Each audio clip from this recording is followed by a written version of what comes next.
Noi stiamo sistemando il sentiere direttissima del Monte Altare. C'è molto da fare, quindi ci teniamo in allenamento anche per questo. In 2 giorni sono stati coinvolti più di 1200 volontari della Protezione Civile dell'ANA di tutto il Triveneto, in 24 cantieri formativi ed addestrativi di tutte le specialità di primo intervento. Un'esercitazione generale in grado di dare un'anticipazione della grande adunata triveneta del centenario che si celebrerà quest'anno nella città della Vittoria.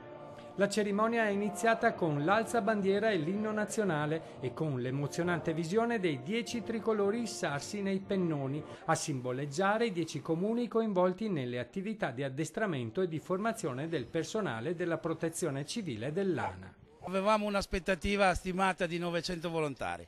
Siamo arrivati a 1200, ne siamo fieri e siamo contenti. Ci sono stati alcuni campi, alcuni cantieri, soprattutto sulla formazione, perché noi ne abbiamo bisogno anche della formazione, devo dire eccellenti i subacquei, eccellenti i cinofili, gli alpinisti e l'idrogeologica, davvero bravi tutti. Per essere pronti a rispondere nei casi di emergenza, e devo dire con grande soddisfazione che questo è il nostro segno, lo abbiamo dimostrato negli eventi precedenti, io credo che saremo sempre pronti, ecco, perché per fare un servizio agli altri bisogna essere preparati.